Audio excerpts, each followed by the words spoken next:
السلام علیکم مرګرو څنګه امید دی خو به لپاره کوم خاصه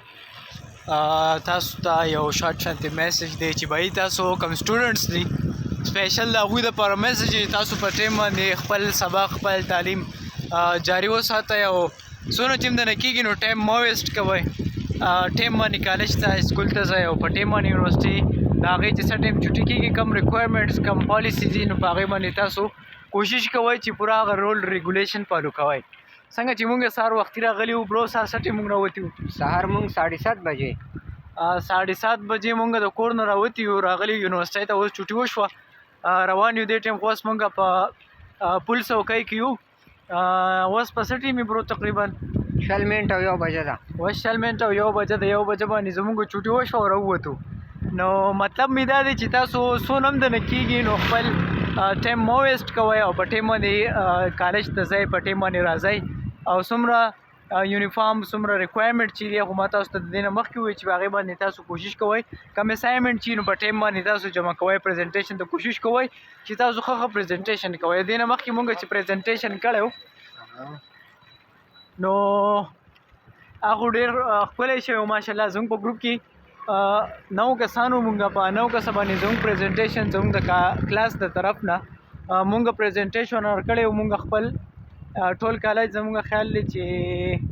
په هغه ورځ باندې سټنډ ډېر سیوا و تقریبا څه 150 پلس کسان وو چې هغوی ته مونږ پریزنټیشن وکړو په دې کې زموږ جونیئر سینیئر ټول ناس وو چې په هغه ورځ باندې د سینیئر سیمینار هم نو سیمینار ولې مونږ ارینج کړی و هغه پروګرام مونږ کړی د دې نه مخکې هغه ویډیو کې تاسو کتلی وو بالکل بس دغه حساب کتاب دی بھائی خپل سکول ته په وخت ځئ او خپل کار په وخت کوئ بھائی کار د نن کار سبا ته مه پرېږدئ څونه چې کېږي ټایم مه ویسټ کوئ ډونټ ویسټ یور ټایم او بس څونه چې انویسټمنټ کېږي د انویسټمنټ خبره تاسو ته ما د دې نه مخکې هم کړې وه چې انویسټمنټ به تاسو پهله په خپل ځان کوئ انویسټمنټ کې یو کس وایي چې مونږ انویسټمنټ کول غواړو نو انویسټمنټ په کار دی چې تاسو په خپل ځان وکړئ څنګه لکه زه په ځان باندې خرچه وکړم خپله ویل یو سیوا کړمه نو سبا زما په مارکیټ کې داسې وخت راتلی شي زما به په مارکیټ کې ډیمانډ سیوا کېږي که یو فیلډ مونږ ووایو چې په دې کې ویلیو نشته نو هغه ویلیو په دې فیلډ کې نه وي په هغه فیلډ کې سکوپ نه وي سکوپ به تو د سرزو الاسلام خبره سکوپ به تو په خپل ځان کې په خپله پیدا کړي ډاکټر صاحب ظهور اسلام ډاکټر صاحب دا خبره ما ته اوس هم یاده ده چې هغه موږ ته په کلاس کې وایي چې بھائی تاسو د خپل پیرنټس ریسپیکټ کوئ تاسو د خپل ټیچر ریسپیکټ کوئ د خپل کوم ادارې کې چې تاسو ایجوکیشن حاصلوئ کوم ځای کې تاسو څه سکل تاسو په هغه ځای کې حاصلوئ نو د هغه ځای تاسو ریسپیکټ کوئ